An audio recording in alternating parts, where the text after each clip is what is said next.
সাথে সাথে নবী পাক সাল্লাল্লাহু আলাইহি ওয়াসাল্লামের দরবারে শুকরিয়া আদায় করি, যার বদৌলতে, যার উসিলায় আল্লাহ আমাদেরকে এই মহিমান্বিত রাত দান করেছেন বলি আলহামদুলিল্লাহ। যেহেতু আমরা আজকে দুপুরের সময় লাইলাতুল বারাতের পরিচয় এটা সম্পর্কে আলোচনা করেছি, আমরা এখন আর লম্বা কোনো আলোচনা না করে কিভাবে আমাদের আজকের এই রাত্রিকে আমরা ইবাদতের মাধ্যমে অতিবাহিত করতে পারি কিছু আমল আমরা শিখবো ইনশাআল্লাহুল আজিজ। হাদিসে পাকের মধ্যে যে হাদিসটা ইমাম বাইহাকি রহমতুল্লাহি আলাই তার শুআবুল ঈমানের মধ্যে আলোচনা করেছেন। ইমাম বাইহাকি সম্পর্কে দুপুরে বলেছিলাম ওনার ইন্তেকাল হলো 458 হিজরিতে। কত? 458 হিজরি। এখন থেকে প্রায় 1100 বছর আগে, 1100 বছরের মতো কাছাকাছি সময় আগে, 1000ও ধরেন না।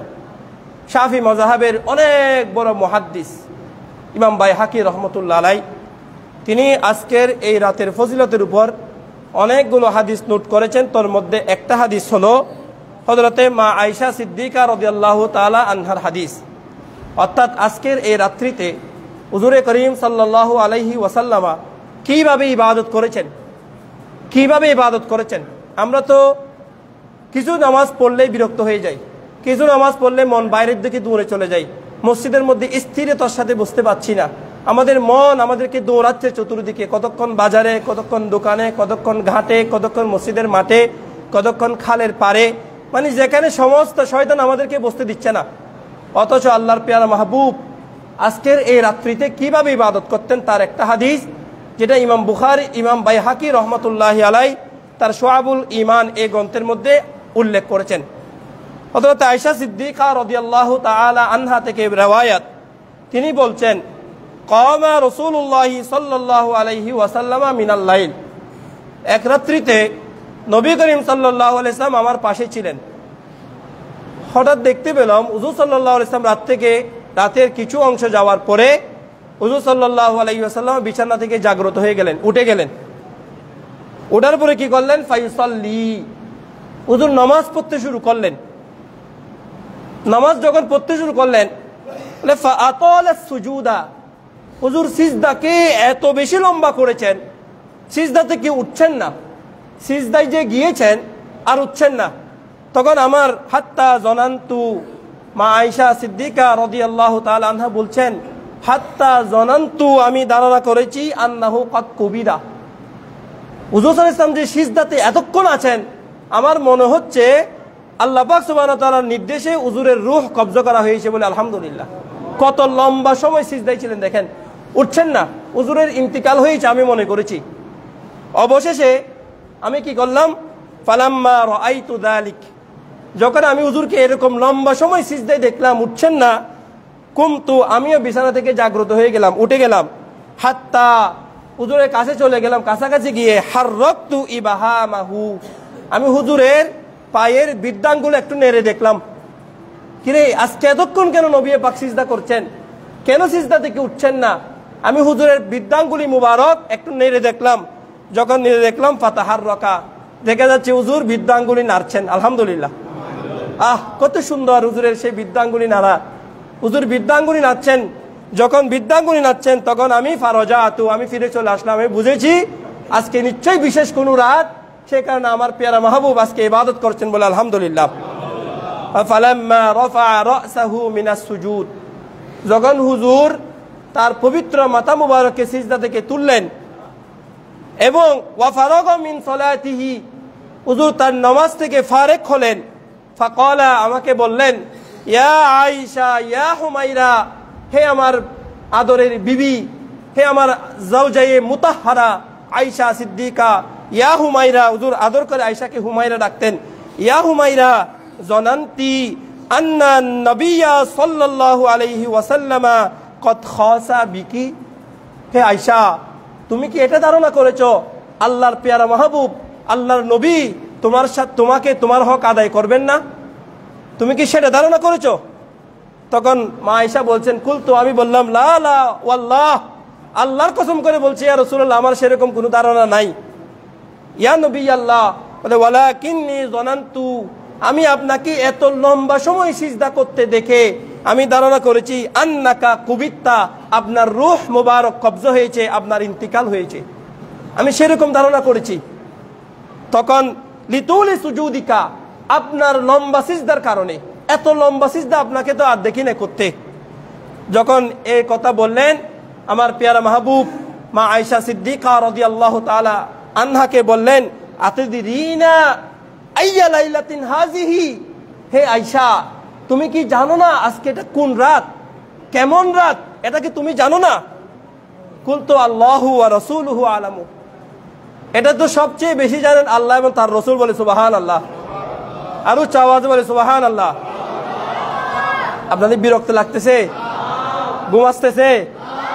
আজকে কিন্তু ঘুম আসলেও ঘুম আসতে দেওয়া যাবে না ইনশাল্লাহ। বলেন আজকে ঘুম আসলেও ঘুম আসতে দেওয়া, আজকে আমরা সারা রাত ইবাদত করবো ইনশাল্লাহ।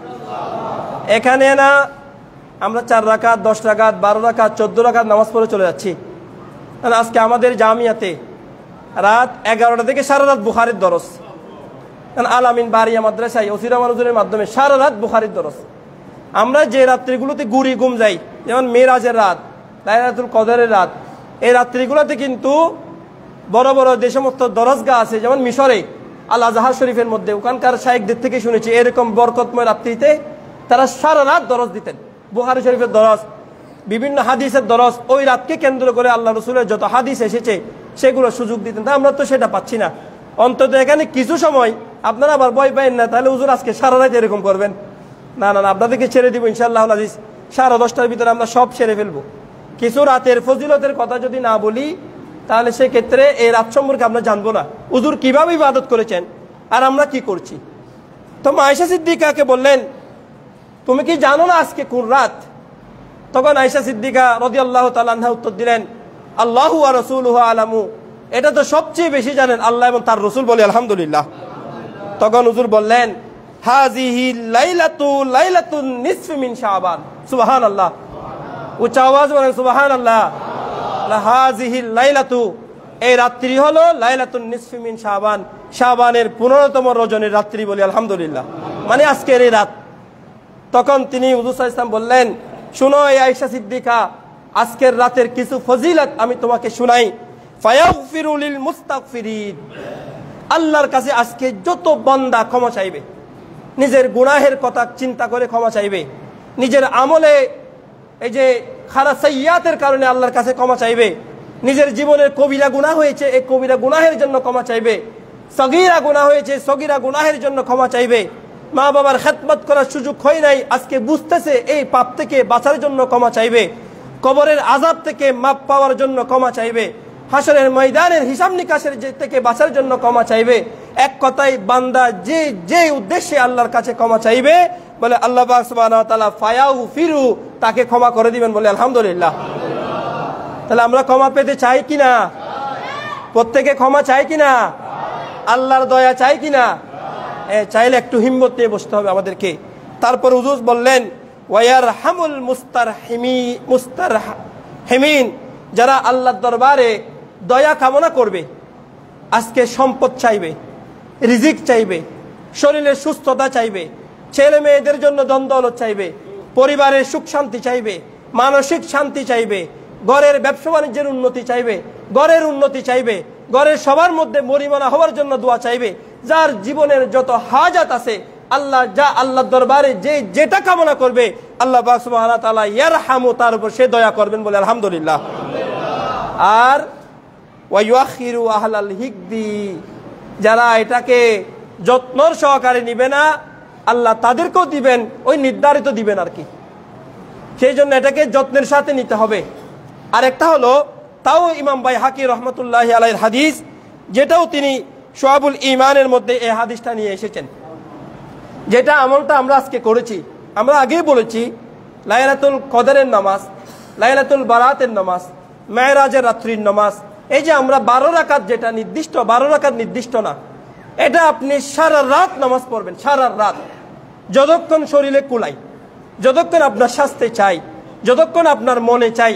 তো বলে 12 রাকাত কেন পড়ি? এটা দিয়েছেন ওই নাই মামার চেয়ে কানা মামা ভালো, একেবারে না থাকার চেয়ে অন্তত কিছু হলেও ভালো। কারণ আল্লাহর কিছু বান্দা আছে এদেরকে ওই যে হাঁস মুরগির মতো আপনি যদি কোনো মতে যদি গোয়ালটা খুলে দেন, এমন দূর দিবে যে তাকে আর সন্ধ্যার আগে ঘরে আনা যাবে না। ঠিক আল্লাহর কিছু বান্দা আছে, এদেরকে যদি কোনোভাবে একবার মসজিদ থেকে বের করে দিতে পারেন, আর সারা রাত্রি মসজিদ আসবে না। তো অন্তত এরা যেন 12 রাকাত পরে হইলো, ওই যে 12 এটা 10-এর চেয়ে বেশি, এটাও জমার হুকুমে, যখন 10-এর চেয়ে বেশি চলে যায় সেটা জমায় কাসরাত হয়ে যায়, অনেক বেশি হয়ে যায়। তো অন্তত 12 পড়লেও ওই বেশির ভিতরে তো অন্তর্ভুক্ত আছে। আল্লাহ হয়তো 12 কবুল করলে তাকে মাফ করে দিতে পারেন, না হলে 12তে কি নাই সীমাবদ্ধ হন না, 12তে সীমাবদ্ধ। যতক্ষণ পারেন ততক্ষণ, যতক্ষণ শরীরে কোরাই ততক্ষণ। তো 14 রাকাত যে আমরা আজকে পড়েছি, এই 14 রাকাতের উপরে ইমাম বাইহাকি একটা হাদিস এনেছেন, সেটার আমল এখন শুনলে আপনারা খুশি হয়ে যাবেন। হায়রে, আর যারা পড়েন নাই, যারা আমলটা করেন নাই, তারা কিন্তু আফসোস করবেন। হাদিসটা কি? হযরতে আলীউল মুরতাদা রাদিয়াল্লাহু তাআলা আনহু থেকে এর রওয়ায়াত। তিনি বলছেন, রাআইতু রাসূলুল্লাহি সাল্লাল্লাহু আলাইহি ওয়াসাল্লাম, আমি আল্লাহর নবী সাল্লাল্লাহু আলাইহি ওয়াসাল্লামকে দেখেছি লাইলাতান নিসফি মিন শাবান, শাবানের এই রাত্রিতে, আজকের এই রাত্রিতে আমি দেখেছি কামা, তিনি জাগ্রত হলেন, ফাসাল্লা 14 রাকাতান, নবী করিম সাল্লাল্লাহু আলাইহি ওয়াসাল্লাম 14 রাকাত নফল নামাজ পড়েছেন, বলে আলহামদুলিল্লাহ। সুম্মা জালাসা বাদাল ফিরাক, নামাজ যখন শেষ করলেন হুজুর সাল্লাল্লাহু আলাইহি ওয়াসাল্লাম বসলেন। ফাকারা বিউম্মিল কুরআন, হুজুর সাল্লাল্লাহু আলাইহি ওয়াসাল্লাম সূরা যে উম্মুল কুরআন তথা কুরআনের যেটা মগজ, কুরআনের যেটা মূল, অর্থাৎ সূরা ফাতিহা শরীফ পড়লেন কয়বার? 14 মাররাতান, 14 বার। সুবহানাল্লাহ। আমরা পড়েছি কিনা? পড়েছি। ওয়া কুল হুয়াল্লাহু আহাদ, এবং সূরা ইখলাস শরীফ পড়েছেন 14 মাররাতান, 14 বার। ওয়া কুল আউযু বিরাব্বিল ফালাক, সূরা ফালাক পড়েছেন 14 মাররাতান, 14 বার। ওয়া কুল আউযু বিরাব্বিন নাস 14 মাররাতান, এটাও পড়েছেন 14 বার। সূরা ফালাক 14 বার, সূরা নাস শরীফও 14 বার। ওয়া আয়াতুল কুরসি মাররাতান, আয়াতুল কুরসি শরীফ পড়েছেন একবার। এবং লাকাদ জাআকুম, যেটা আপনারা আমার মুখে মুখে পড়েছেন, রাসূলুম মিন আনফুসিকুম আজিজ, যে আয়াতে কারিমাগুলো আছে এখান থেকে শেষ পর্যন্ত, সেটা পড়েছেন একবার, বলি আলহামদুলিল্লাহ। ফালাম্মা ফারিগা মিন সালাতিহি, যখন নবী করিম সাল্লাল্লাহু আলাইহি ওয়াসাল্লাম এই আমল থেকে, তার সালাত থেকে যখন ফারেক হলেন, সাআলতুহু, আমি তাকে জিজ্ঞেস করলাম, আম্মা রাআইতুহু, যা আমি দেখেছি, মিন সানিহি, তার আমল থেকে, যে আমলটা তিনি করেছেন সেটা যখন আমি দেখেছি, এটাকে যখন হুজুর করিম সাল্লাল্লাহু আলাইহি ওয়াসাল্লামকে যখন আমি জিজ্ঞেস করলাম, তখন হুজুর উত্তর দিলেন, মান সানাআ মিসলাল্লাযী রাআইতা কানা লাহু, মান সানাআ, যে ব্যক্তি করবে, মিসলাল্লাযী রাআইতা, তুমি যেমনি ভাবে দেখেছো, যে আমলটা তুমি আমাকে করতে দেখেছো, এই আমলটা যে করবে, কানা লাহু সাওয়াবুন 20 হুজ্জাতান মাবরুরাতান, তার জন্য আল্লাহ পাক সুবহানাহু ওয়া তাআলা 20টি হজের সওয়াব দান করবেন, বলে আলহামদুলিল্লাহ। এক হজ 5.5 লাখ টাকা, 20 হজের সওয়াব পেয়েছি আমরা এই আমল করার কারণে। আল্লাহ পাক সুবহানাহু ওয়া তাআলা আমাদেরকে সেই পরিপূর্ণ আমল দান করুক, বলি আমিন।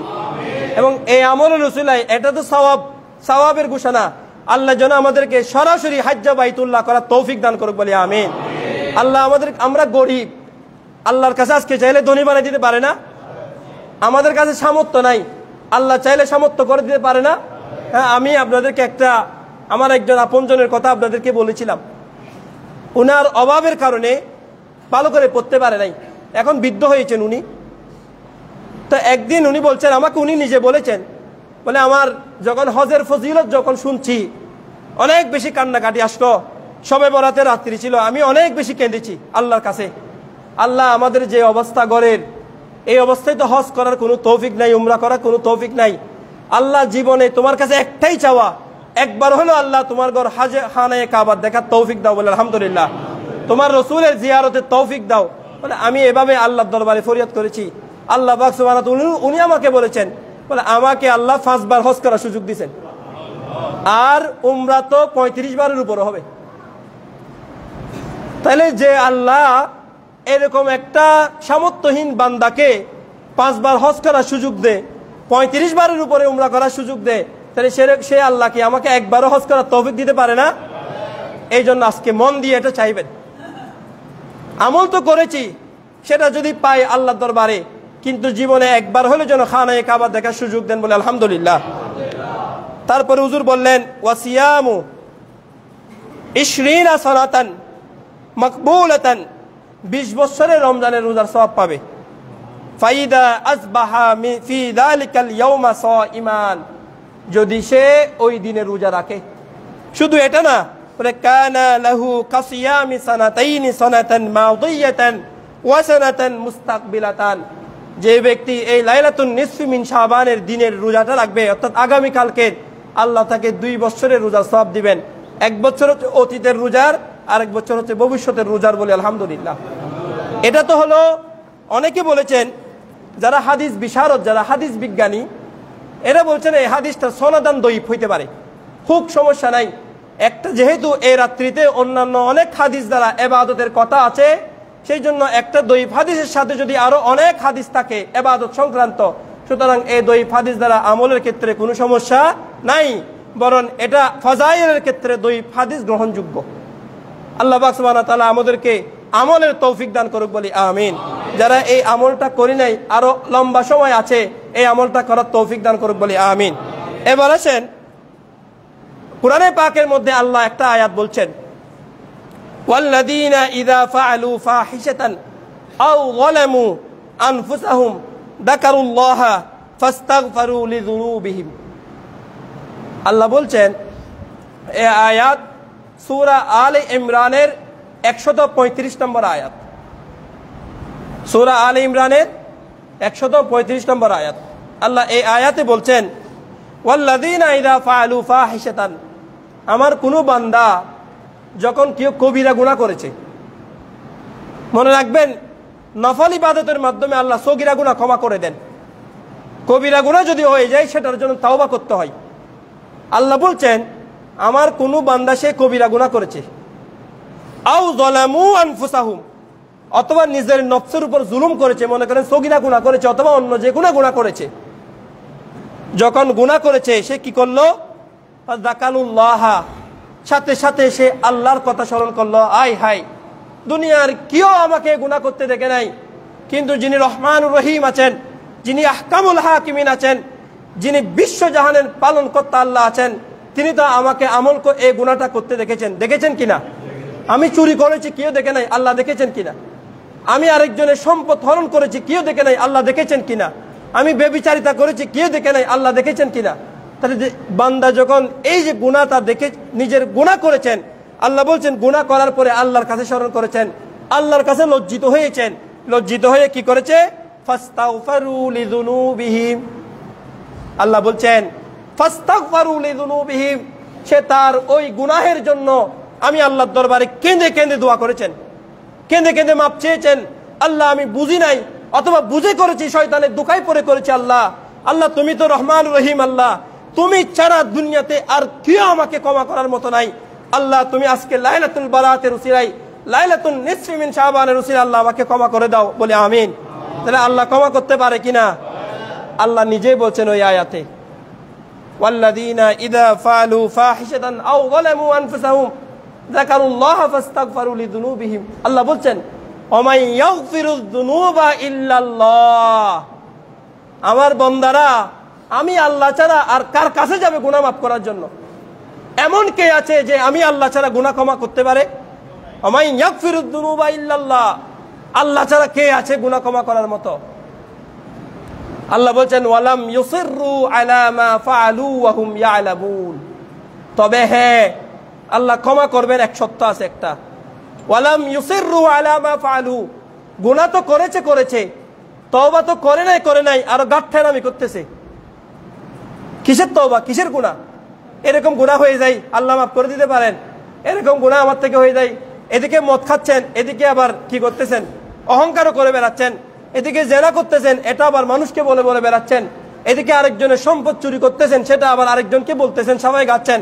আল্লাহ বলছেন, ওয়ালাম ইউসিররু আলা মা ফাআলু ওয়া হুম ইয়ালামুন, সে জানা অবস্থায় আমি আল্লাহর সাথে গাত্তারামি করে নাই, গুনাহ করেছে খালেস নিয়তে, মনকে নরম করে বিগলিত করে সে কি করেছে আল্লাহর কাছে তওবা করেছে আল্লাহ পাক রব্বুল আলামিন তার তওবা কবুল করবেন বলে আলহামদুলিল্লাহ আল্লাহ বলছেন এই যে তওবা করেছে তার একটা প্রতিদান দরকার আছে কি নাই আছে কি নাই আল্লাহ ঘোষণা দিচ্ছেন তারপরে আয়াতে 136 নং আয়াতে সূরা আলে ইমরানের আল্লাহ বলছেন উলাইকা জাযাউহুম মাগফিরাতুম মির রাব্বিহিম ওয়া জান্নাতুন তাজরি মিন তাহতিহাল আনহারু খালিদিনা ফিহা ওয়া নি'মা আজরুল আমিলিন বলে সুবহানাল্লাহ আল্লাহ বলছেন যারা এই ধরনের গুনাহ করার পরে আমি আল্লাহর কাছে লজ্জিত হয়েছে নিজেকে নিজে তিরস্কার করেছে এবং আল্লাহর কাছে কেঁদে কেঁদে ক্ষমা চেয়েছেন আল্লাহ পাক রব্বুল আলামিন বলছেন এদের জন্য এদের প্রতিদান হলো মাগফিরাতুম মির রাব্বিহিম তাদের প্রভুর পক্ষ থেকে স্পষ্ট ক্ষমা বলি আলহামদুলিল্লাহ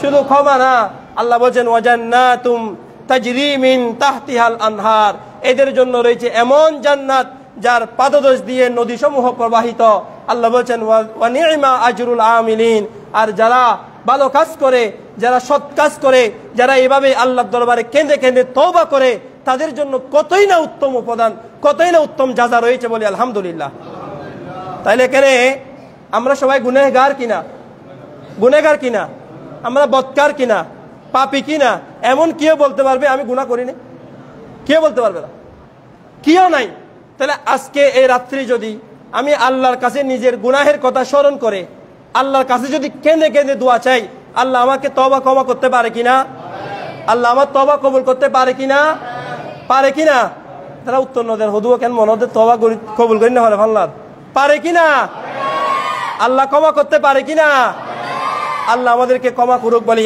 আমিন আপনারা তো নামাজ পড়েছেন আমরা তো নামাজ পড়েছি কিন্তু তারপরও আরে কয়েকটা রাকাত নামাজের কথা বলি হযরতে আলীউল মুরতাদা রাদিয়াল্লাহু তাআলা আনহু থেকে রওয়ায়াত ওনাকে এটা শুনিয়েছেন হযরত আবু বকর as-সিদ্দিক রাদিয়াল্লাহু তাআলা আবু বকর সিদ্দিক রাদিয়াল্লাহু তাআলা তিনি তো জলিলুল কদর সাহাবী খলিফাতুল মুসলিমিন হুজুরের পরে যিনি ইসলামী জাহানের দায়িত্ব নিয়েছেন হযরতে আবু বকর সিদ্দিক তিনি হাদিস কম বর্ণনা করতেন কিন্তু তোর মধ্যে এটা করেছেন তিনি বলছেন সামি'তু রাসূলুল্লাহ সাল্লাল্লাহু আলাইহি ওয়াসাল্লামা ইয়াকুল আমি নবী করিম সাল্লাল্লাহু আলাইহি ওয়াসাল্লামকে বলতে শুনেছি হুজুর বলছেন মা মির রাজুলিন ইউতনিবু যামবান আমার একজন উম্মত সে গুনাহ করেছে সুম্মা ইয়াকুমু গুনাহ থেকে সে বিরত হয়ে গেছে বিরত হওয়ার পরে তার ভিতরে এখন কি আসছে নিজের গুনাহের কথা স্মরণ আসছে হাই হাই আমি যে গুনাহ করেছি এটা কিভাবে ক্ষমা হবে এটার জন্য তো কবরে আযাব হবে আল্লাহ রাসূল বলছেন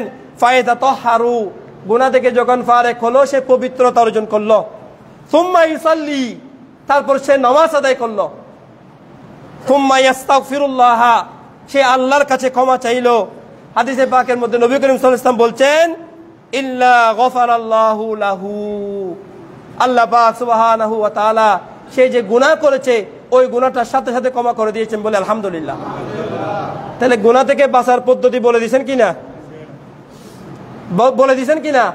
তাহলে সারা বছর গুনাহ হয়েছে কিনা আজকে সারা দিনও গুনাহ হয়েছে কিনা তাহলে গুনাহ থেকে বাঁচার একটা মাধ্যম আজকে পাইছি কিনা পাইছি অন্তত এটাকে যদি কাজে লাগাইতে পারি তাহলে আল্লাহর দরবারে কিন্তু কবুল গুনাহ মাফ হয়ে যাবে ইনশাআল্লাহুল আজিজ আর এক হাদিসের মধ্যে হুজুর করিম রাউফুর রহিম সাল্লাল্লাহু আলাইহি ওয়াসাল্লাম এগুলা সব আসলে আমাদের বাঁচার জন্য কাউকে কঠিন আযাবের শিকার করানো এটা আমি আল্লাহর মকসদ না আমি আল্লাহর কাছে এটা পছন্দনীয় না আমি আল্লাহ এটা পছন্দ করি না তাহলে চিন্তা করে দেখেন হাসরের ময়দানে উম্মতের পাশে নবী থাকবে কিনা আচ্ছা সেদিন আমাদেরকে আযাব দিবেন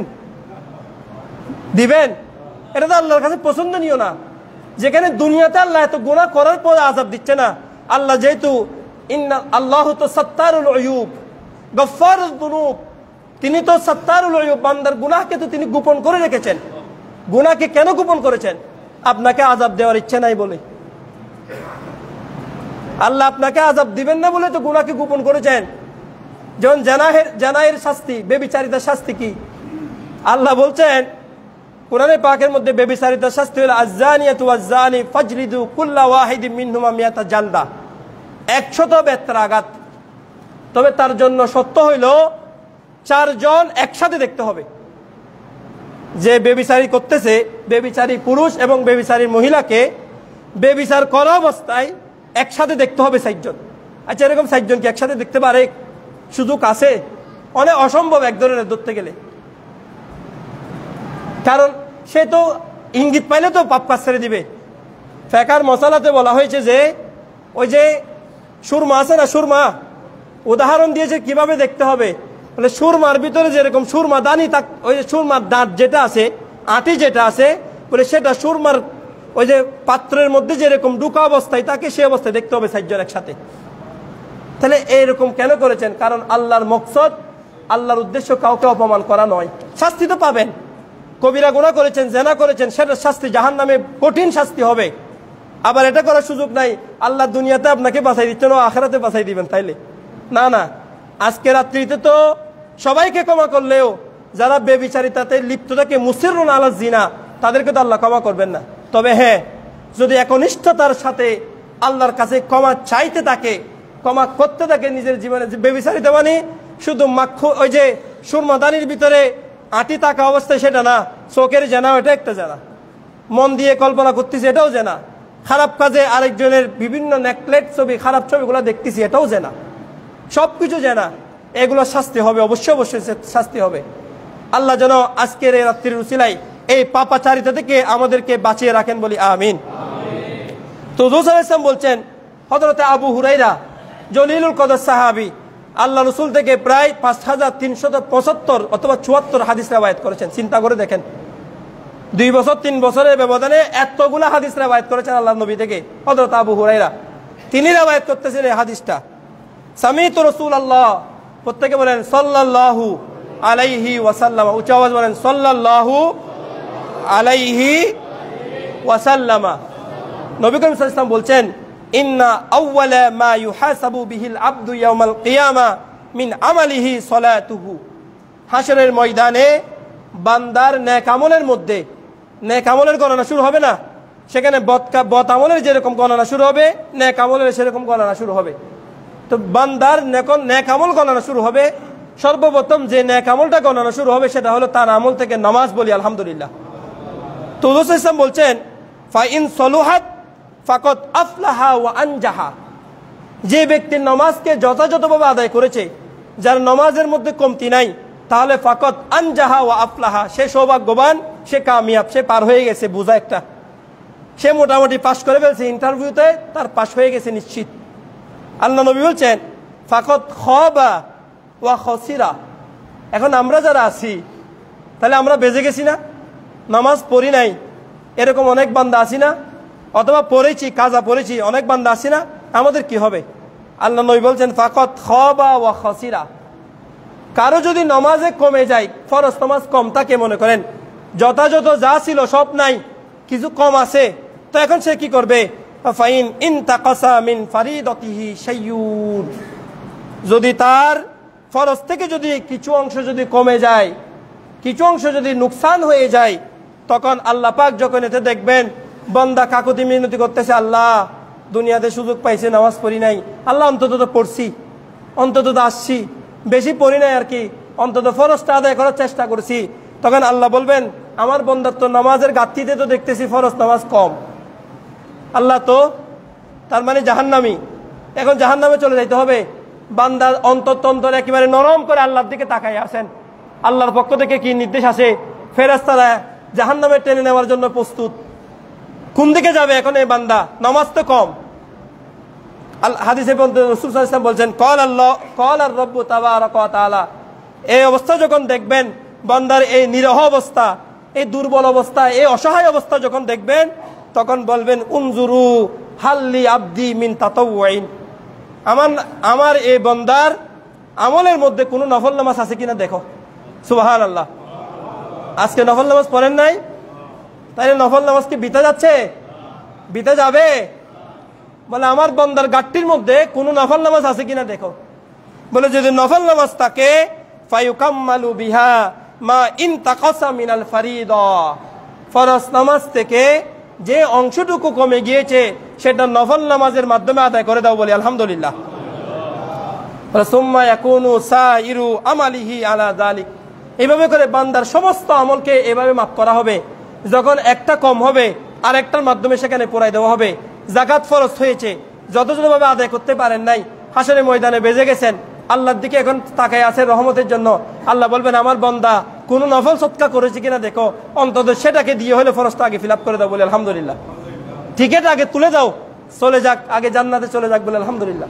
তাহলে আল্লাহ বান্দাকে বাঁচাবেন, বাঁচাতে চাচ্ছেন, সেটা লাইলাতুল বারাতের ইবাদতের উসিলাও ক্ষমা করতে পারে বলে আলহামদুলিল্লাহ। সেই জন্য যত বেশি পারেন লাইলাতুল বারাতের নামাজ পড়বেন। আর একটা হাদিস শেষ, এটার ভিতরে সালাতুত তাসবিহ নামাজ কিভাবে পড়বেন সেটা শুদ্ধ বলে দিচ্ছি। যাদের সুযোগ থাকে আজকের এই রাত্রিতে অবশ্যই অবশ্যই অবশ্যই সালাতুত তাসবিহ নামাজটা আদায় করার চেষ্টা করবেন। সারা বছর তো মসজিদে আসি না, সুযোগ হয় না, অন্তত আজকে রাত্রে হইলো জাগ্রত দেখে সালাতুত তাসবিহ নামাজ পড়বেন। পারবেন তো ইনশাআল্লাহ? নাকি বাইরে কোথাও চলে যাবেন? দেখেন, আমি বারবার একটা কথা বলি, মাজার জিয়ারতে যাবেন, এটা অনেক উত্তম ইবাদত, অনেক বড় একটা বিষয়। আল্লাহর ওলিদের দিদারে যাওয়া, ওদের থেকে ইবরত হাসিল করা, এটা অবশ্যই অবশ্যই গুরুত্বপূর্ণ। কিন্তু মনে রাখবেন, এই বরকতময় রাত্রিগুলোতে আপনি মাজারে আসা যাওয়া করে আপনি ওই সময়টা রাস্তায় আজগুফি গল্প বলে বলে আপনি গীবত করে করে গাড়ির জ্যামের মধ্যে পড়ে রাতটা যদি আপনি নষ্ট করেন, আপনার থেকে এই মহিমান্বিত রাতটা চলে যাবে। আপনি মাজারে যাওয়ার ইচ্ছা হলে কালকে যাবেন, আজকে রাতটা আপনি আর পাবেন না। আপনি মাজারে যাওয়ার ইচ্ছা হলে আজকে থেকে 2 দিন পরে যান। আজকে রাত্রে যাবেন কোথায়? আজকে রাত্রে যাবেন 1 নম্বর মাজারে। কয় নম্বর মাজার? 1 নম্বর মাজার। সেটা কোনটা? সেটা হলো আপনার মা বাবার কবরের মাজার। আপনার মা বাবাকে, আমার মা বাবাকে তো আমি চিনি না, এরা যে সব চাইতে বড় বলি। কারণ আল্লাহর কোরআনের মধ্যে ওয়াকাদা রাব্বুকা আল্লা তা'বুদু ইল্লা ইয়াহু, আল্লাহর ইবাদতের পরে যার কথা বলছেন, যার আনুগত্যের কথা বলছেন, যার উপর ইহসানের কথা বলছেন, যার উপর দয়ার কথা বলছেন, তিনি হচ্ছেন মা বাবা। আজকে রাত্রিতে বেশি যাদের মা বাবা নাই, বেশি বেশি কেঁদে কেঁদে দোয়া করবেন।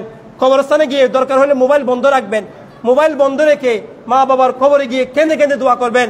জীবদ্দশায় আপনার তখন টাকা ছিল না, পয়সা ছিল না, আপনি তাদেরকে কি করতে পারেন নাই? কিছু দিতে পারেন নাই। ছাত্র মানুষ ছিলেন, পড়ালেখা করতেছেন, কিছু দিতে পারেন নাই। বাবা অনেক কষ্ট করে আপনাকে আমাদেরকে মানুষ করেছেন, দেওয়ার সুযোগ হয় নাই। মা আরেকজনের ঘরে কাজ করে আমার লেখাপড়ার খরচ জুগিয়েছেন, আপনি তাকে কিছু দেওয়ার সুযোগ হয় নাই। এখন আপনার টাকা আছে, আজকে আপনার দেওয়ার ক্ষমতা আছে, কিন্তু আপনার মাটা নাই, আপনার বাবাটা নাই আজকে। তা আপনি কি করবেন আজকে? আপনার জন্য আজকে আপনার মা বাবার জন্য দুনিয়াতে যা দিবেন তার চাইতে আরো কোটি কোটি গুণ বেশি দিবেন। সেটা হলে এই লাইলাতুল বরাতের রাত্রে মায়ের কবরে গিয়ে কেঁদে কেঁদে কেঁদে কেঁদে মা বাবার জন্য দোয়া করবেন। এটার চাইতে বড় ইবাদত বড় কি নাই? মা বাবার জন্য আর বড় দান কিচ্ছু নাই আজকে, বড় ইহসান আর কিছু নাই। কারণ দুনিয়ার দানের চাইতে কবরের পরে চলে গেলে সেই দানটা বেশি দান। আল্লাহ নবী বলছেন, ইন কতা আমাল ইদা মাতাল ইনসান ইন কতা আমালু, বান্দা মরে যাওয়ার সাথে সাথে তার সমস্ত আমল বন্ধ হয়ে যায়। 3টা আমল জারি থাকে, সাদকায়ে জারিয়া, ইলমুন ইউনতাফাউ বিহি, ওয়ালাদুন সালিহুন ইয়াদউ লাহু। সাদকায়ে জারিয়া সেটা তার জন্য থাকবে, এলম যার মাধ্যমে সে উপকার হাসিল করেছে, মানুষকে উপকার দিয়েছে, সেটা দুনিয়াতে জারি থাকবে। ওয়ালাদে সালেহ, যে তার জন্য দোয়া করবে, সেটা তার জন্য জারি থাকবে। আপনি ওয়ালাদে সালেহ হলে আপনার মা বাবার কবরে যাবেন। অনেকে এটা বুঝে না, আপনাকে কম্প্রোমাইজ করতে হবে। আমার জন্য কে বেশি দরকার, কি আমার মা বাবা নাকি আমার পীর? চিন্তা করে একটু জিনিস বোঝার দরকার। যেমন আজকে পীরের জন্য জীবন দিয়ে দিচ্ছি, কিন্তু মা বাবার খবর নাই। আমাকে একজন বলল, মানে কথা প্রসঙ্গে যখন উঠছে, উনি পীরের গুরুত্ব আমাকে বোঝাচ্ছেন। তো আমি তাকে বললাম, বাবা ভাই, আপনি পীরের গুরুত্ব আমাকে পরে বুঝাইয়েন, আপনি আমাকে একটা কথা বলেন আগে, আপনি নামাজের মধ্যে দোয়া পড়েন কিনা? বলে পড়ি। সূরা ফাতিহা পড়েন কিনা? পড়ি। সূরা আলাম তারা থেকে সূরা নাস পর্যন্ত পড়েন কিনা? পড়ি। সুবহান রব্বিল আযীম পড়েন কিনা? পড়ি। জানাজার নামাজে দোয়া পড়েন কিনা? পড়ি। দৈনন্দিন জীবনে যে দোয়াগুলো লাগবে সেগুলো পড়েন কিনা? পড়ি। আচ্ছা দেখি বলেন তো, এই দোয়া আপনাকে কে শিখাইছে? বলে মক্তবে শিখাইছে। তা আপনি মক্তবের শিক্ষককে বাদ দিয়ে আপনার জীবনে যত ফরজ ইবাদত আছে, উযু কিভাবে বানাবেন, নামাজ কিভাবে পড়বেন, তাসবিহ কিভাবে পড়বেন, সেগুলো তো আপনাকে শিক্ষা দিয়েছে আপনার মক্তবের উস্তাদ। আপনি তাকে বাদ দিয়ে, তাকে সালাম না করে কি জন্য পীরের দরবারে যাচ্ছেন? আগে আপনার 1 নম্বর পীর তো আপনার উস্তাদ, মক্তবের যিনি পড়াইছেন তিনি তো আপনার 1 নম্বর পীর। তার সবক নিয়েছেন বলে আপনি আজকে শুদ্ধ করে নামাজ পড়তে পারতেছেন, তার সবক নিয়েছেন বলে আপনি আজকে উযু বানাইতে পারতেছেন, তার সবক নিয়েছেন বলে আপনি আজকে ভালো করে গোসল করতে পারতেছেন। আপনি তাকে কদর না করে ওই যিনি আপনাকে 3 বার সুবহান নামাজের পরে 100 বার লা ইলাহা ইল্লাল্লাহ জিকির পড়বে, নামাজের পরে 6 রাকাত তাওয়াবিন নামাজ পড়বে, নামাজের পরে ওইটা করবে, নামাজের পরে ওইটা করবে, ওই আমলটা শুধু যিনি শিখাই দিচ্ছেন, আপনি তার জন্য গরু মহিষ যা কিছু আছে সব দিয়ে দিচ্ছেন, আর নিজের উস্তাদ যিনি আপনাকে ফরজ ইবাদতগুলো শিখিয়েছেন তার জন্য আপনি দোয়া করতেছেন না। একথা যখন বলছি সে কিছুক্ষণ চুপ করেছিল, আর কথাবার্তা বলে নাই, মাথায় ঢুকছে কথাটা। সত্যি তো, আপনাকে 10 মাস 10 দিন তো আপনার পীরে ফেটে রাখে নাই, আপনার মা রেখেছে। না খাওয়াই তো আপনার পীরে খাওয়াই নাই, আপনার মা খাওয়াইছে। না খাওয়াই আপনার বাবা তো খাওয়াইছে, আপনার পীরে তো খাওয়াই নাই। হ্যাঁ দেখেন, পীরের সাথে আবার বিয়াদবি করবেন না, আমি সেটা বলছি না। আপনি আগে আসল পীর কোনটা সেটা চিনেন। আসল পীর হলো আগে মা বাবা। আজকে আগে কেন্দ্রে কেন্দ্রে যত বেশি পারেন, দরকার হলে মশার কয়েল নিয়ে যাবেন কবরস্থানের পারে, মশা যদি কামড়ায়, তারপরেও মা বাবার কবরে গিয়ে বেশি বেশি কাঁদবেন। দাঁড়িয়ে আজকে যতক্ষণ পারেন ততক্ষণ কাঁদবেন, কেঁদে কেঁদে আল্লাহর দরবারে দোয়া করবেন, বাবা আমি তো আপনাকে দুনিয়ায় থাকা অবস্থায় কিছু দিই নাই, আপনাকে কিছু দিতে পারি নাই, আল্লাহ যেন আজকে আপনাকে ক্ষমা করে দেন, আল্লাহ যেন আপনাকে জান্নাতের বাগানে রাখেন, আল্লাহ যেন আপনার জীবদ্দশায় যত গুনাহ হয়েছে এগুলাকে ক্ষমা করে দেন। এইভাবে কেঁদে কেঁদে দোয়া করবেন। আপনার দোয়ার উসিলাই আল্লাহ আপনার মা বাবাকে যদি ক্ষমা করে দেন, তাহলে দুনিয়ার কাপড় দেওয়ার চাইতে এটা অনেক বড় কিনা, বড় কিনা, এটা করবেন। এরপরে যদি সুযোগ পান পীরের দরগায় যান, যেখানে ইচ্ছে সেখানে যান, আমার নিষেধ নাই। দেখেন আবার এটা বলিয়েন না হুজুর তো দেখতেছি কট্টর মাজার বিরোধী মনে হয়। মাজার বিরোধী না, বাস্তবতা চিন্তা করতে হবে, কোনটা আসল কোনটা নকল বুঝতে হবে আগে। পীরকে অবশ্যই কদর করবেন, পীরকে অবশ্যই মানবেন, পীরকে অবশ্যই সম্মান করবেন, পীরকে অবশ্যই জানবেন, কারণ তার উপরে আপনি বায়াত গ্রহণ করেছেন, তার ওয়াজিফা পড়বেন বলে বায়াত গ্রহণ করেছেন।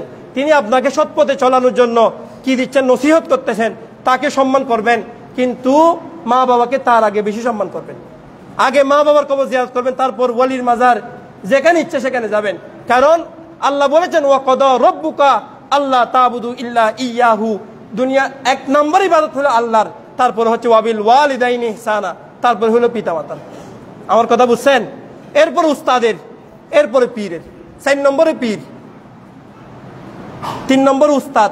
সে মক্তবের উস্তাদ হোক, সে ক্লাস 2 উস্তাদ হোক, সে একেবারে আলিফবার উস্তাদ হোক, তিনি আলিফবা শিখাইতে পেরেছেন বলে আপনি আলহামদু শরীফ পড়তে পেরেছেন, আপনি কোরআন শরীফ দেখতেছেন, কোরআন শরীফের বরকত হাসিল করতে পারতেছেন। এই জন্য অবশ্যই পীরের দরবারে যাবেন, কিন্তু মা বাবার কবর বাদ দিয়ে নয়। আমার কথা বুঝছেন? কেউ কোনো ভুল বুঝতেছেন? অনেকে ভুল বুঝতে লাগবেন না, হন বুঝার ফল না রে তারা হয়তো হুজুরের মাজার বিরোধিতা করেন। না না না, আল ইয়াজু বিল্লাহ মান আদালি ওয়ালিয়ান ফাকাত আযামতুহু বিল হক, যে আমার ওয়ালির সাথে বিয়াদবি করবে আমি তার সাথে যুদ্ধ ঘোষণা করলাম। আল্লাহর ওয়ালিদের সাথে বিয়াদবি করে কেউ বাঁচতে পারে না। এগুলো ওয়ালিদের জন্য শানকে শুরু করতেছি না, ওয়ালিদের মাজারে যাইতে নিষেধ করতেছি না, কিন্তু আজকে রাতে আগে বেশি ইবাদত করেন, কালকে সকালে যাইয়েন, আপনার সব ইবাদতে সব রোশানি সরাসরি করে আসিয়েন, এটাতে সব বেশি হবে। আমার কথা বুঝছেন? আজকে আগে মা বাবার কবরে যাবেন, কেঁদে কেঁদে দোয়া করবেন, যতক্ষণ ইচ্ছা হয় সেতক্ষণ দাঁড়াবেন, দাঁড়িয়ে দাদা দাদির কবরে, আহা দাদা দাদি কত আদর করেছেন, আপনাকে কুলে নিয়েছেন। আপনি দাদা দাদিকে ছোটবেলায় দেখছেন 4 বছরে 5 বছরে, তখন আপনার কি বয়স হয় নাই বুঝার। আজকে তিনি কবরে, এখন বুঝতেছেন দাদা দাদি কি জিনিস। অন্যের দাদা দাদিকে দেখলে আপনার মনে, আহা আমি আমার দাদাকে দেখি নাই, দাদিকে দেখি নাই, আমার নানাকে দেখি নাই, নানিকে দেখি নাই। আজকে আপনি তাদের কবর জিয়ারত করবেন। তবে হ্যাঁ, যদি দূরে না হয়, কাছে হইলে, দূরে হইলে আপনি এখান থেকে সহপ্রসারী করবেন, কারণ আপনি ওখানে গিয়ে গল্প গুজব করে, আড্ডা দিয়ে গল্প করে আপনি সময়টা যেন না কাটান। আমার কথা হইলো আপনার সময়টা যেন নষ্ট না হয়।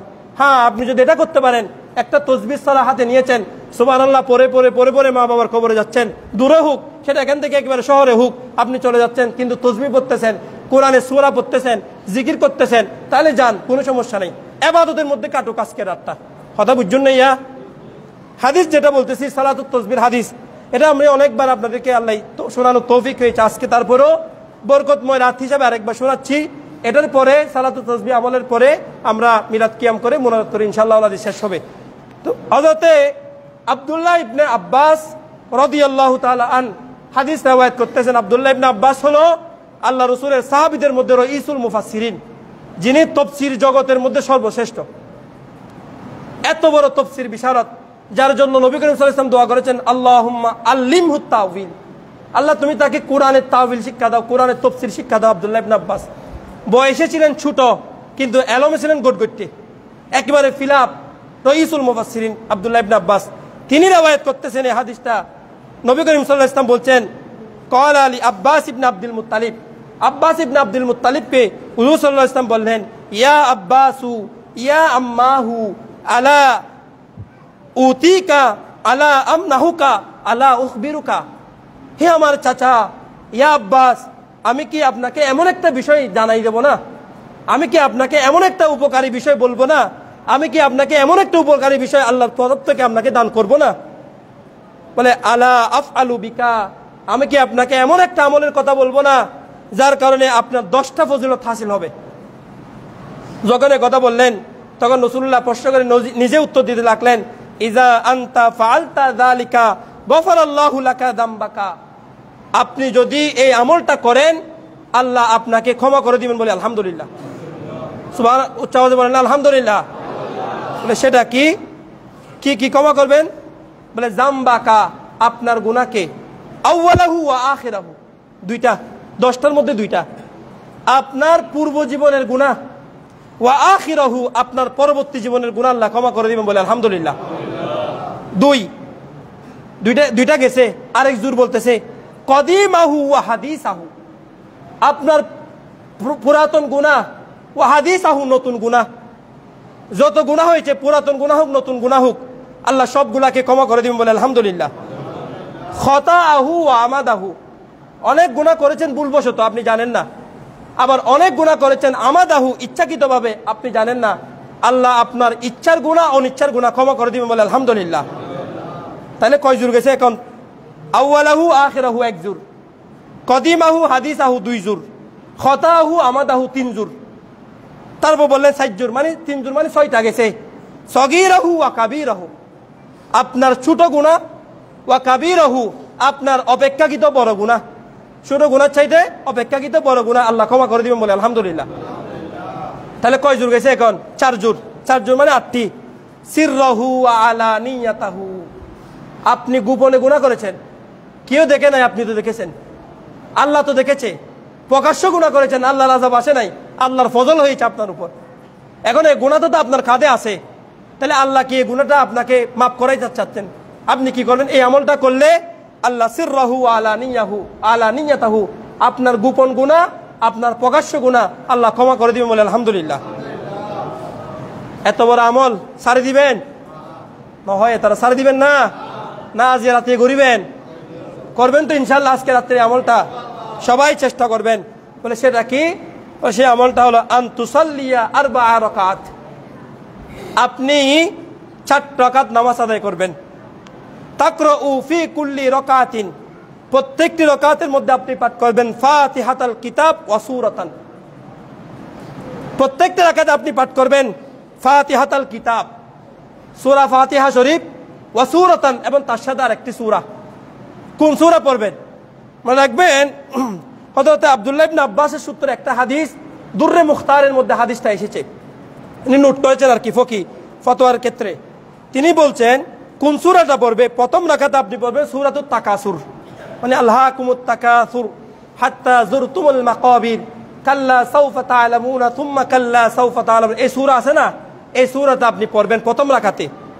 দ্বিতীয় রাকাতের মধ্যে আপনি কোন সূরা পড়বেন? সূরাতুল আসর, ওয়াল আসরি ইন্নাল ইনসানা লাফি খুসর ইল্লাল্লাযীনা আমানু ওয়া আমিলুস সলিহাত, এটা পড়বেন।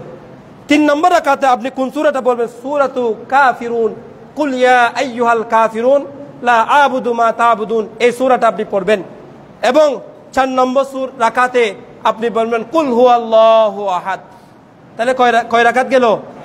প্রথম রাকাতে সূরা তাকাসুর, দ্বিতীয় রাকাতে সূরা আসর, তৃতীয় রাকাতে সূরা কাফিরুন, চতুর্থ রাকাতে সূরা কুল হুয়াল্লাহু আহাদ, এটা আপনি পড়বেন। হ্যাঁ, এখন আপনি এগুলো জানেন না, আপনার যে সূরাটা ভালো লাগে সেই সূরাটা পড়বেন।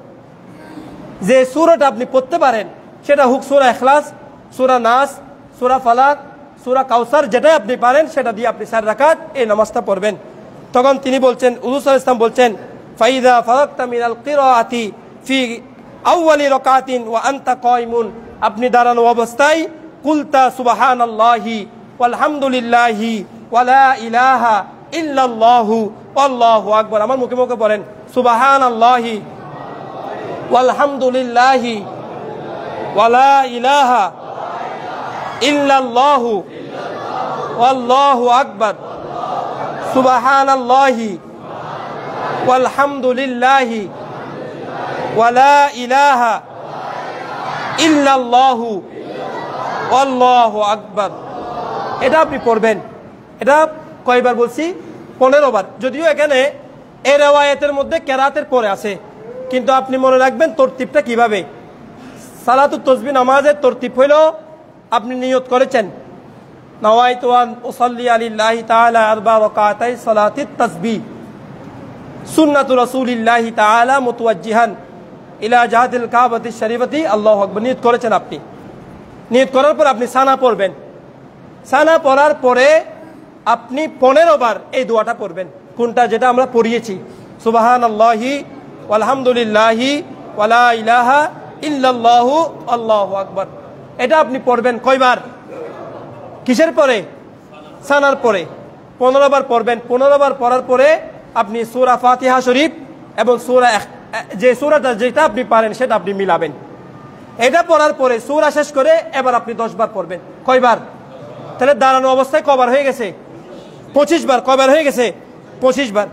এই রিওয়ায়াত তিরমিজি শরীফে আছে। এখানে তো সব নাই, একটা হাদিসে কিছু অংশ থাকে আর একটা হাদিসে কিছু অংশ থাকে, সেজন্য একটা হাদিসের উপর আপনি অর্থ তুললে হবে না, আরো অন্য হাদিস আছে কিনা সেটা দেখতে হয়। যারা মুহাদ্দিসদের কাজ, এগুলা যারা হাদিস নিয়ে কাজ করে তাদের কাজ। আজকে তো কয়েকটা হাদিসের অনুবাদ পরে তো মুহাদ্দিসকে শুদ্ধ মানতেছে না, আলিয়াযু বিল্লাহ। আপনি হাদিস কি বুঝবেন ভাই?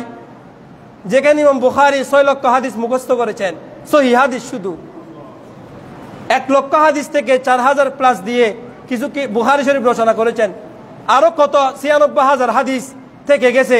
আপনি সেগুলো কি জানেন? শুধু বুখারী মানবেন, বাকি হাদিস মানবেন না। এগুলো হচ্ছে ওই যে যার নিমে মুল্লা খতরায়ে মান, নিমে তবিব খতরায়ে জান। আদা ডাক্তার জানের খতরা, আদা মোল্লা ইমানের খতরা। বিশেষজ্ঞ হইতে হবে। তো বিশেষজ্ঞ কি আপনি হবেন? আপনি নাহু বুঝেন না, সরফ বুঝেন না, আরবি বুঝেন না, কিতাব বুঝেন না, কিচ্ছু বুঝেন না। গতকালকেও আমার ছেলেদেরকে পড়ানোর সময় মানে একজন ব্যক্তি হাদিস পড়ার জন্য কি কি জিনিস লাগবে তার আপনার কিচ্ছু জানেন না, আপনি একটা হাদিসের অনুবাদও জানেন না, আপনি এসে হাদিসের উপরে ফতোয়া দিচ্ছেন, মুহাদ্দিস মানতেছেন না। নাউজুবিল্লাহি মিন যালিক। এগুলা গুমরাহি, পথভ্রষ্টতা। আল্লাহ এই দিন এই সমস্ত বিদাতি চিন্তা থেকে আমাদেরকে দূরে রাখুক বলি আমিন। ওরা বিদাত করতেছে না, এটা হলো বিদাত। জ্ঞান না থেকে ফতোয়া দেওয়া, এটা হলো বিদাত। কারণ কোন সাহাবা, কোন তাবিঈন, কোন রাসূল পাক সাল্লাল্লাহু আলাইহি ওয়াসাল্লাম, কোন সাহাবা জ্ঞান ছাড়া ফতোয়া দেন নাই। জানি না বলেছেন, কিন্তু সরাসরি ফতোয়া দেন নাই। আপনি যে না জেনে ফতোয়া দিচ্ছেন, এটা হলো 1 নম্বর বিদাত। আপনি মিলাদুন নবীকে বেদাত না বলে আগে নিজেকে নিজে বেদাত বলেন। আপনি বেদাতে ডুবে আছেন, আপনি আবার কি মিলাদুন নবীকে বেদাত বলবেন? নিজেই তো বেদাত করতেছেন, না জেনে ফতোয়া দিচ্ছেন। কিচ্ছু জানেন না, আপনি একটা হাদিসের অনুবাদ জানেন না। যে হাদিসটা গুগলের মধ্যে অনুবাদ করে দিয়েছে সেটা স্যার আপনি পড়তেও জানেন না, আপনি কি অনুবাদ করবেন? আল্লাহ এই সমস্ত চিন্তাধারা থেকে আমাদেরকে দূরে রাখুক বলি আমিন। তো বললাম প্রথম রাকাতে কয়বার, মানে কয়বার এগুলো বলে দিচ্ছি, কারণ অনেকে জানে না এই তরতিবগুলা। 25 বার। প্রথমে সানা পড়ার পরে 15 বার, তারপর আপনি সূরা ফাতিহা তার সাথে কেরাত পড়বেন, তারপরে আপনি 10 বার পড়বেন। তাহলে কয়বার হলো? 25 বার। হাদিসে পাকের মধ্যে নবী করিম সাল্লাল্লাহু আলাইহি ওয়াসাল্লাম বলছেন সুম্মা তারকাউ, তারপর আপনি রুকু করবেন। ফাতাকুলুহা ওয়া আনতা রাকিউন, রুকু অবস্থায় আপনি আশারান 10 বার পড়বেন। তাহলে কয়বার হলো? 35 বার। সুম্মা তারফাউ রাসাকা, আপনি রুকু থেকে আপনার মাথাকে তুলবেন। মিনার রুকু, রুকু থেকে মাথা তুলবেন। ফাতাকুলুহা আশারান, তারপর আপনি পড়বেন 10 বার। তাহলে কয়বার হলো? 45 বার। সুম্মা তাহবি সাজিদান ফাতাকুলুহা ওয়া আনতা সাজিদুন, তারপর আপনি সিজদার দিকে যাবেন, সিজদা অবস্থায় আপনি পড়বেন 10 বার। তাহলে কয়বার হলো? কয়বার হলো? 55 বার। সুম্মা তারফাউ রাসাকা মিনাস সুজুদ, তারপর আপনি সিজদা থেকে মাথা তুলবেন, প্রথম সিজদা থেকে। এরপর ফাতাকুলুহা আশারান, তারপর পড়েন 10 বার। তাহলে কয়বার হলো? 65 বার। এরপরে সুম্মা তুসাসজুদু, এরপরে আবার সিজদা করবেন, দ্বিতীয় সিজদা। ফাতাকুলুহা আশরান, তারপর আপনি পড়বেন কয়বার? তাহলে কয়বার হলো? আমাদের হানাফি মাযহাব মতে কত? 75 বার হয়ে গেছে। আমাদের হানাফি মাযহাবের তরতিব হইল সেটা, কিন্তু হাদিসে এই হাদিসের মধ্যে আরেকটা অংশ আছে তুম্মা তারফাউ রাসাকা, মানে ওই সিজদার দ্বিতীয় সিজদার পরে 10 বার পড়ার কথা। এটা আমাদের জন্য না, এটা অন্য মাযহাবের জন্য। আমাদের হানাফি মাযহাবের তরতিব হইল আমরা যেটা বলেছি সেটা। দাঁড়ানো অবস্থায় 25, রুকুতে 10, রুকু থেকে উঠে 10, প্রথম সিজদায় 10, প্রথম সিজদা থেকে উঠার পরে 10, দ্বিতীয় সিজদায় 10। তাহলে মোটামুটি কয়বার? 75 বার। এভাবে করে নবী করিম সাল্লাল্লাহু আলাইহি ওয়াসাল্লাম হিসাব করে দিয়েছেন ফাযালিকা খামসুন ওয়া সাবউন। এভাবে করে আপনার তাসবিহ হয়ে যাবে 75 বার ফি কুল্লি রাকাতিন, প্রত্যেকটা রাকাতের মধ্যে। তাফআলু যালিকা, এইভাবে আপনি করতে থাকবেন ফি আরবাঈ রাকাআতিন, কত রাকাতের মধ্যে? 4 রাকাতের মধ্যে এভাবে করতে থাকবেন। ইনিস্তাতা, যদি আপনার সক্ষমতা থাকে, শক্তি থাকে, আন তুসাল্লিয়াহা, এই নামাজটা পড়ার, ফি কুল্লি ইয়াউমিন মাররাতান, প্রত্যেক দিনে একবার পড়ার যদি শক্তি থাকে, ফাফআল, আপনি পড়তে থাকবেন, প্রত্যেক দিন একবার পড়বেন। ফাইন লাম তাফআল, যদি প্রত্যেক দিন পড়তে না পারেন, ফাফি কুল্লি জুমাতিন মাররাতান, প্রত্যেক জুমার দিনে অন্তত একবার পড়বেন। যদি সেটাও করতে না পারেন, ফাইন লাম তাফআল, জুমার দিনে যদি পড়তে না পারেন, ফাফি কুল্লি সানাতিন মাররাতান, অন্তত বছরে হইলে একবার পড়বেন। আর সেটাও যদি না পারেন, ফাইন লাম তাফআল ফাফি উমরিকা মাররাতান, আপনার গোটা জীবনে হইলে একবার পড়বেন। তাহলে এটা যদি গুরুত্ব না থাকতো, আল্লাহর নবী কি এভাবে বলতেন? এই হাদিসটা ইমাম আবু দাউদ, ইমাম ইবনু মাজ্জাহ, ইমাম বাইহাকি রহমতুল্লাহ আলাইহি তারা কি করেছেন? এই হাদিসটা এনেছেন, এবং ইমাম তিরমিজি রহমতুল্লাহ আলাইহি এই হাদিসটা রিওয়ায়াত করেছেন। তাইলে অনেক সূত্রে এই হাদিসটা পেয়েছি না? আমল করতে পারবো কিনা? করবো কিনা সবাই আজকে? তাহলে সালাতুত তাসবিহ নামাজ পড়ে এবার আল্লাহর কাছে দোয়া করবেন। শুধু আপনার জন্য স্বার্থপরের মতো দোয়া করবেন না, আপনি আপনার জন্য করবেন, পরিবারের জন্য করবেন, এলাকাবাসীদের জন্য করবেন, ভাই বেরাদের জন্য করবেন, যারা আমাদের আত্মীয় স্বজন বাইরে আছে তাদের জন্য করবেন। এক কথায় যারা আপনাকে একদিনের জন্য কুলে নিয়েছেন, কাঁধে দিয়েছেন, একবার আপন করে আপনাকে একটা চুমু দিয়েছেন, একবার বুকে জড়ে ধরেছেন, এরকম যে যেভাবে মহব্বত করেছে সবার জন্য আপনি কি করবেন? আজকে রাত্রিতে দোয়া করবেন। তাহলে আল্লাহ পাক সুবহানাহু ওয়া তাআলা আপনার দোয়াকে কবুল করবেন, তা আপনাকে উদার উসিলায় সবকিছু দান করবেন বলে আলহামদুলিল্লাহ। শুধু নামাজ পড়বেন সেটা না, এবার নামাজের সাথে সাথে কোরআনও তিলাওয়াত করবেন। সূরা ইয়াসিন শরীফ পড়বেন, সূরা রহমান শরীফ পড়বেন, সূরা মুলুক শরীফ পড়বেন, সূরা ওয়াকিয়া শরীফ পড়বেন, যত সূরা আপনি পড়তে পারেন। এক কথাই হলো আজকে না ঘুমাইয়ে এশারের নামাজ জামাতে পড়েছেন, ফজরের নামাজ জামাতের সাথে পড়বেন। মাঝখানে যদি আপনার কয়েকটা মিনিট এদিক ওদিক হয়ে যায়, সেটাও ইবাদতের ভিতরে থাকবে। অন্তত ফজরের নামাজটা জামাতে পড়ার কি করবেন? চেষ্টা করবেন। প্রত্যেকে দেখেন নফল নামাজ পড়তে পড়তে 3টা পর্যন্ত নফল নামাজ পড়ে আল্লাহর নাম ধরে বিছানায় ঘুমাই যাবেন না। ফজরের নামাজ কজা করে এরকম নফল নামাজ যদি 1000 রাইতে পড়েন, কোনো কাজ হবে না। ফজরের নামাজ ঠিক থাকতে হবে, ওয়াক্ত মতো নামাজ পড়তে হবে। খেয়াল রাখিয়েন, নামাজ 3টা পর্যন্ত পড়ছেন, পরে একটু করে ঘুমাই, আল্লাহু আকবার, এরকম করবেন না। নামাজ শেষ করে আপনি কি করবেন? জিকির আজকার করবেন, তাসবিহ তাহলিল পড়বেন, একেবারে সেহরি খেয়ে ঘুমিয়ে না গিয়ে ফজরের নামাজ পড়বেন। আল্লাহ পাক সুবহানাহু ওয়া তাআলা আমাদেরকে আজকের এই রাত্রিতে ইবাদত বন্দেগীর মাধ্যমে, জিকির আজকারের মাধ্যমে, আল্লাহকে ডাকার মাধ্যমে এই রাত অতিবাহিত করার তৌফিক দান করুক, বলি আমিন। ওয়া আখিরু দাওয়ানা আলহামদুলিল্লাহি রাব্বিল আলামিন। আচ্ছা, আরেকটা কথা বলে রাখি, রুকু আর সিজদাতে তাসবিহ আছে না, আপনি সুবহান রাব্বিয়াল আযীম এই রুকুর তাসবিহ আগে পড়ে ফেলবেন।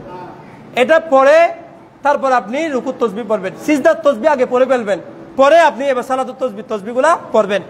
যদি কারো মনে না থাকে, আপনি হাতের ইশারায় এরকম এরকম করে গুনবেন না, হাত ছেড়ে দিয়ে এরকম এরকম গুনলে আপনার নামাজ আমলে কাসির হবে, নামাজ ভেঙে যাবে। আপনি হাতের ইশারায় যেভাবে করলে আমলে কাসির না হয়, আপনাকে বাইরে থেকে দেখলে নামাজ পড়তেছেন না সেরকম মনে না হয়, সেরকম করেই ইশারায় একটু গুনতে পারবেন। দেখেন তাসবিহটা যেন যথাযথভাবে আদায় হয় সেভাবে আদায় করার চেষ্টা করবেন। আল্লাহ পাক আমাদেরকে আজকের এই রাত্রিতে ইবাদত বন্দেগী করার তৌফিক দান করুক, বলি আমিন। কালকে রোজা রাখার চেষ্টা করবেন। ওয়া আখিরু